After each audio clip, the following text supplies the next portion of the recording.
The Japanese government is preparing to transfer 6 Abukuma-class destroyer escorts to the Philippines, in a strategic move that could potentially transform the country's maritime force structure amid rising tensions in the West Philippine Sea. While the vessels are more than 30 years old, the planned transfer is more than just a transfer of used vessels. It reflects the close strategic relationship between Tokyo and Manila, as they jointly promote security in the Indo-Pacific region and curb China's expansion. Before the acquisition deal goes ahead, the Philippine Navy will dispatch a technical inspection team to Japan in August 2025. The goal is to directly assess the condition and overall readiness of the destroyers. Captain John Percy Alos, a Philippine Navy spokesperson, stated that the team will be a combination of various specialist units. They will include surface warfare officers, naval systems engineers, logistics analysts, and defense cost assessors. The team's primary focus will be to conduct a thorough inspection of the vessel's physical condition, the integrity of their weapons and navigation systems, operational readiness, and the logistical and financial implications of integrating the vessels into the active fleet. The results of the inspection team's evaluation will inform decision-making by the Philippine Navy headquarters and the Department of National Defense, including determining the investment feasibility of these used vessels. The Abukuma-class destroyers are Japanese-built multi-role platforms specializing in anti-submarine warfare (ASW) operations. They were designed at the end of the Cold War to secure Japanese waters from underwater threats. With a displacement of approximately 2,550 tons, these vessels are classified as medium-sized, ideal for escort, patrol, and submarine tracking. They are equipped with sonar, torpedoes, and light weapons for self-defense and underwater reconnaissance missions. For the Philippine Navy, which currently lacks undersea warfare systems, the arrival of the Abukuma-class destroyers is seen as a significant opportunity to significantly strengthen its ASW capabilities. Although the vessels were commissioned between 1989 and 1993, they are considered to have a long operational lifespan. Age is not a major issue, as the fleet was retired by Japan primarily for personnel efficiency and fleet reform. Tokyo is currently optimizing its naval structure with new generation vessels that are more automated and require a smaller crew. Therefore, transferring the Abukuma-class destroyers to regional partners represents a two-way strategic solution.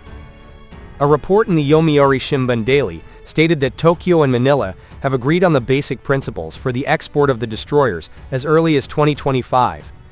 The agreement was reached through bilateral defense diplomacy. The meeting between Japanese Defense Minister General Nakatani and Philippine Defense Minister Gilberto Teodoro in Singapore last June served as a confirmation of this plan, which is considered to open a new chapter in Japanese military exports. If the agreement proceeds as planned, this will be the first time Japan has exported a second-hand destroyer to a foreign country. This is a significant achievement considering Japan's historically passive defense policy. However, in recent years, Japan has begun transforming its national defense policy. Tokyo is now actively pursuing closer military cooperation, particularly with partner countries in Southeast Asia such as the Philippines and Vietnam. The transfer of these warships is also seen as a symbol of Japan's commitment to strengthening its strategic partners in Southeast Asia, not only through humanitarian aid or military training, but also through the delivery of tangible defense equipment. The Yomiuri report also emphasized that the export decision was driven by geopolitical considerations. Japan and the Philippines want to enhance interoperability in the face of China's expanding maritime pressure in the region. These ships are not intended to replace main combatants or rival China's modern destroyers. However, they still play a crucial strategic role in strengthening the Philippine Navy's capacity.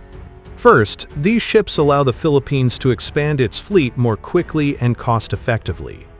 Second, these ships strengthen undersea warfare capabilities, which have been limited in Philippine naval doctrine.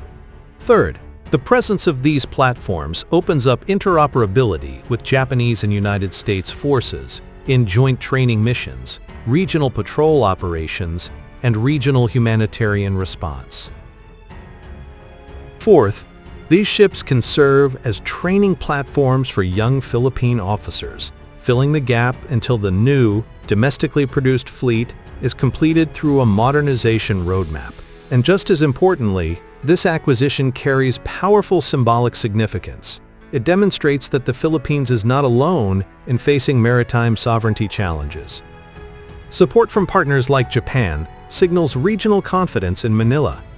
After the inspection is complete, the Philippine Navy will prepare a final report detailing the ship's technical condition, modernization needs, crew requirements, and estimated costs and remaining service life. If the results are satisfactory, the D&D could move quickly to finalize the acquisition before the end of 2025. Will these ships be declared operationally fit? Will Manila sign an acquisition contract? And is this the beginning of Japanese defense exports to Southeast Asia more broadly?